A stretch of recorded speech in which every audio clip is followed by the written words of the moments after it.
বিসমিল্লাহির রহমানির রহিম। আসসালামু আলাইকুম। আমি মোহাম্মদ সাইফুল ইসলাম, প্রভাষক, হিসাব বিজ্ঞান, কৈচর technical and business management college, Bogura সদর, বগুড়া। প্রিয় শিক্ষার্থী, আজকে তোমাদের আমি আলোচনা করব অর্থনীতি ও বাণিজ্যিক ভূগোল, যেটা 11 শ্রেণীর অর্থনীতি ও বাণিজ্যিক ভূগোল। অর্থনীতি ও বাণিজ্যিক ভূগোলের যে মানবন্টন, এটা নিয়ে একটু কথা বলবো। ধারাবাহিক মূল্যায়ন পরীক্ষা, এখানে আছে 40 মার্ক।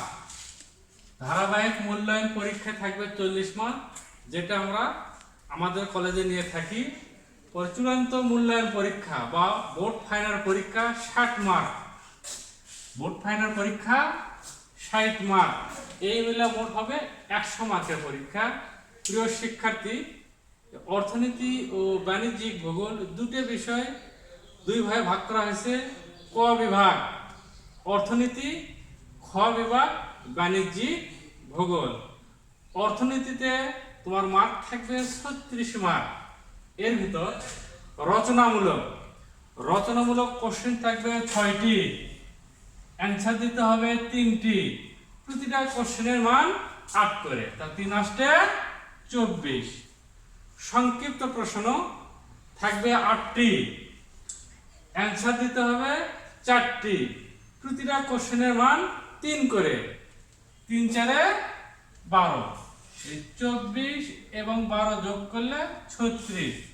এই 36 মার্কের পরীক্ষা হবে অর্থনীতি অংশে খ বিভাগ বাণিজ্যিক ভূগোল। রচনামূলক প্রশ্ন থাকবে 4টি, অ্যান্সার দিতে হবে 2টি। প্রতিটা কোশ্চেনের মান 8 করে, 8 2 করে 16। এবং সংক্ষিপ্ত প্রশ্ন থাকবে 4টি, প্রতিটা কোশ্চেনের মান 4 করে, 2টি প্রশ্নের উত্তর দিতে হবে। 4 2 8, তা 16 আর 8 যোগ করলে 24। 36 এবং 24 যোগ করার পর হয় 60। এই 60 মার্ক হচ্ছে অর্থনীতি এবং বাণিজ্য ভূগোলের মার্ক, এবং ধারাবাহিক আগে বলা হয়েছে 40 মার্ক। তো প্রিয় শিক্ষার্থী, আজকে আমি যে কোশ্চেন নিয়ে আলোচনা করব, অধ্যায় নম্বর 2, অর্থনীতি কতিপয় মৌলিক ধারণা।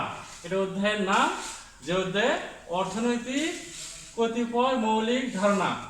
কোশ্চেন: অভাব কাকে বলে? অভাবের বৈশিষ্ট্যগুলো আলোচনা করো।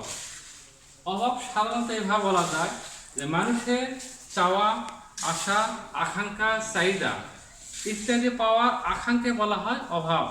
যে আমার একটা গাড়ি আছে, সেখানে 2টা গাড়ি দেব, বা 2টা গাড়ি আছে, আমি 4টে গাড়ি দেব, অথবা গাড়ি আছে আমি মাইক্রো কিনবো।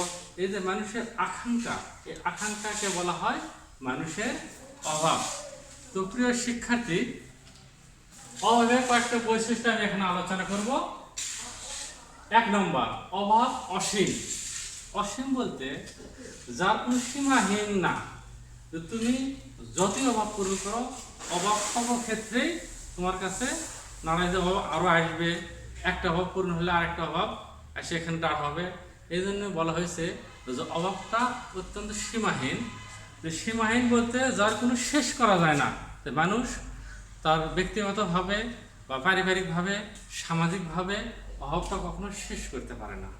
প্রিয় শিক্ষার্থী, 2 নম্বর, বিশেষ অভাব পূরণীয়। বিশেষ অভাব পূরণীয়। বিশেষ অভাব বলতে এরকম যে অভাব বিভিন্ন ধরনের হতে পারে। এর ভিতরে যেটা বেশি গুরুত্বপূর্ণ, যেমন খাদ্য, বস্তু, বাসস্থান, আরও আনুষঙ্গিক কিছু থাকতে পারে। এখানে দেখতে হবে যে বস্তু বা খাদ্য দ্রব্য, বস্তু, বাসস্থান ইত্যাদি। যে বাসস্থানের আগে আমার খাদ্যর প্রয়োজন। যদি আমার খাদ্য না থাকে তাহলে আমি চলতে পারবো না, আমি বাঁচতে পারবো না। 1 দিন 2 দিন এক সময় নিঃশেষ হয়ে যাব। এই জন্য বাসস্থান যদি আমি পরে করি আর খাদ্যটা যদি আগে জোগাড় করি, তাহলে আমার অভাবটা পূরণ হবে, এবং এটাকে বলা হয় বিশেষ অভাব পূরণীয়। যে অভাবের যতগুলো ধাপ আছে, যেটি অতি গুরুত্বপূর্ণ, যা ছাড়া চলা যাবে না, সেটা আগে পূরণ করবো। এটাকে বলা হয় বিশেষ অভাব পূরণীয়। অভাব একে অন্য পরিপূরক। একের অন্য পরিপূরক বলতে যে একটা অভাব পূরণ হতে আরেকটা অভাব আসে দাঁড়ায়, এটাকে বলে একে অন্যর পরিপূরক। যে একটা অভাব আমি শেষ করলাম, আর একটা অভাব এসে আমার কাছে দাঁড় হয়েছে যে এটা আমার করতে হবে। একটা শেষ হলে আরেকটা আপনি আপনি এসে যায়। প্রিয় শিক্ষার্থী, 4 নম্বর অভাব প্রতিযোগিতামূলক। অভাব প্রতিযোগিতামূলক অর্থাৎ অভাব যখন দেখা যায় যে একটা শেষ না হতে আরেকটা দ্রুত গতিতে চলে আসে, যে এটা শেষ না করলেই হবে না, এই জন্য অভাবকে বলা হচ্ছে প্রতিযোগিতামূলক। একটা অভাব যদি আমি শেষ করি তৎক্ষণাৎ আরেকটা অভাব আসে দাঁড় করে। পরের কোশ্চেন 5 নম্বর বিকল্প অভাব।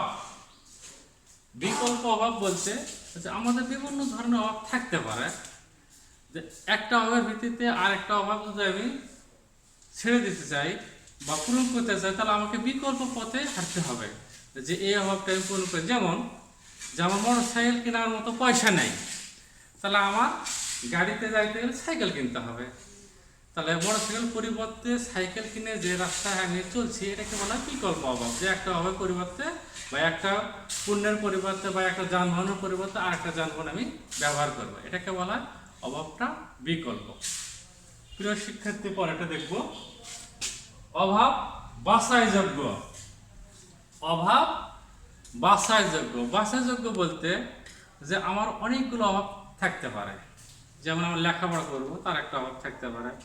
আমি চিকিৎসা করব, তার অভাব থাকতে পারে। আমি কাপড় বানাবো, তার অভাব থাকতে পারে। আমি খাবো, চাল নাই, বাসায় চাল নাই, অথবা খাদ্যদ্রব্য নেই, তার অভাব থাকতে পারে। এর ভিতর থেকে বাছাই করতে হবে যে কোন অভাবটা অতি গুরুত্বপূর্ণ, যা ছাড়া আমি চলতেই পারবো না। যেমন প্রথমে আমার খাদ্যদ্রব্য, যদি আমি না খাই তাহলে আমার কাপড় বানিয়ে লাভ নেই। যদি আমি না খাই তাহলে গাড়ি কিনে আমার লাভ নেই, আমার নিজেকে আগে বাঁচতে হবে। এই বাঁচাটাকে বলা হয় যে অতি পূরণীয় বা অতি গুরুত্বপূর্ণ অভাবটা আমরা শেষ করব। পরেরটা প্রিয় শিক্ষার্থী 7 নম্বর অভাব অনুকরণীয়। অভাব অনুকরণীয়। অনুকরণীয় বলতে যে আমি একটা শাড়ি কিনছি, পার্শ্ববর্তী একটা মহিলা হয়তো আমার বাড়ি এলাকায় ওই শাড়িটা আবার দেখাচ্ছে, ওই দেখে আবার বলতেছে না আমি এটা কিনছি আবার একটা কিনবো। এই যে একজনের তথ্য নিয়ে বা একজনের ব্যবহার জিনিস দেখে সে আবার অভাব নতুন করে সৃষ্টি করলো, এটাকে বলা হয় অনুকরণীয়। যে আমি মোটর সাইকেল কিনছি, পার্শ্ববর্তী এক বাড়ির লোক বললো যে না আমার মোটর সাইকেল কিনবো। অন্যর দেখে নিজেকে অভাব সৃষ্টি করা বা নিজেকে অভাবের মধ্যে ঠেলে দেওয়া, এটাকে বলা হয় অভাব অনুকরণীয়। যে অন্যর কাছ থেকে আমি সে সংগ্রহ করে থাকি। অভাব সমন্বয়করণ। সমন্বয়করণ বলতে যে 2টে 3টে 4টে 5টে ইত্যাদি বিষয় নিয়ে একত্রিত করে এখানে সমন্বয় করব যে কোনটা আমাদের বেশি প্রয়োজনীয়। যেমন সকাল থেকে আমি চিন্তা করছি কলেজে যাব, হয়তো আরেক জায়গাতে আমার ফোন আসলে যে অমুক জায়গায় যাইতে হবে, কিন্তু দেখতে হবে অত্যন্ত গুরুত্বপূর্ণ বেশি কোনটা, যেটি গুরুত্বপূর্ণ সেটা কাজটা আমি আগে করব। এই ধরনের কাজকে সমন্বয় করে পরিচালনা করাকে বলা হয় অভাব সমন্বয়। 9 নম্বর দক্ষতার জন্য অভাব। মানুষ তার কর্মকার্যে বা কাজে দক্ষতার ভিত্তিতে অনেকগুলো কাজ করে থাকে। কিছু ব্যক্তির দক্ষতা হয়, কিছু ব্যক্তির দক্ষতা হয় না। যার দক্ষতা হয় না তার দক্ষতার অনেকটা অভাব আছে। এই দক্ষতার অভাবকে আমার আরও দক্ষতায় পরিণত করতে গেলে সর্বক্ষণ বা অতিরিক্ত সময় বেশি করে কাজগুলো করা বা মনোযোগ সহিত তা পরিচালনা করা বা মনোযোগের সহিত দেখাশোনা করা, আস্তে আস্তে এই কাজের দক্ষতা বাড়াতে হবে। বলা যায় একই কারখানাতে অনেক ধরনের কর্মী, অনেক ধরনের শ্রমিক কাজ করে, কিন্তু সবার দক্ষতা এক না। দক্ষতার ভিত্তিতে অনেক সময় কাজে পারিশ্রমিক দেওয়া হয়। প্রিয় শিক্ষার্থী, সর্বশেষ বিলাসজনিত অভাব। বিলাসজনিত অভাব, বিলাস বলতে ওই সকল বিষয়কে বলা হয় যে প্রয়োজন নাই, তোমার কোনো প্রয়োজনই নাই যে একটা মাইক্রো ক্রয় করা, তারপর তুমি মাইক্রো ক্রয় করলে সেটা চালাচ্ছ বা সেটা ব্যবহার করতেছে, এটাকে বলা হয় বিলাসবহুল। আমার একটা খাট আছে, আমি আরো দুটা খাট কিনলাম বা অতি দামি খাট ক্রয় করলাম, এটা গেলে বলা হয় বিলাসবহুল অভাব। যে আছে, আমি রুমে থাকি, বেশ ভালোভাবে থাকা যায়, কিন্তু আমি এসি করব। এই যে এসি করব, রুমে এমনিতে থাকা যায় তো, কিন্তু এসি করব, এই এসি করাটা তোমার হচ্ছে বিলাসবহুল অভাব, যে অতিরিক্ত হয়। প্রিয় শিক্ষার্থী, আজকে এটুকুই। ভালো থাকো, আবারও আগামীতে দেখা হবে তোমাদের অনলাইনে ক্লাসে। আমি তোমাদের শুভ স্বাগতম জানাই, এবং ঘরে বসে আমাদের এই ক্লাসগুলো দেখবা। তোমাদের এই ক্লাসটা অনেক উপকারে আসবে, এবং এটা একটা বোর্ড ফাইনাল পরীক্ষার কোশ্চেন বিভিন্ন সালে ইতিপূর্বে এসেছে। প্রিয় শিক্ষার্থী, যেহেতু বর্তমানে শিক্ষা প্রতিষ্ঠানে পাঠদান বন্ধ মহামারী করোনার কারণে, আমরা চাইব তোমরা কখনোই যাতে অলস টাইমে দুশ্চিন্তা, অন্যমনস্ক, অন্য কিছু চিন্তা চেতনা করিবে না। তোমার শুধুমাত্র লেখাপড়া, সামাজিক চেতনার দিকে খেয়াল রাখা, ফ্যামিলির দিকে খেয়াল রাখা, এবং লেখাপড়াটা কিভাবে ভালো উন্নতির দিকে যায়। আজকে এটুকুই। ভালো থাকো। আসসালামু আলাইকুম।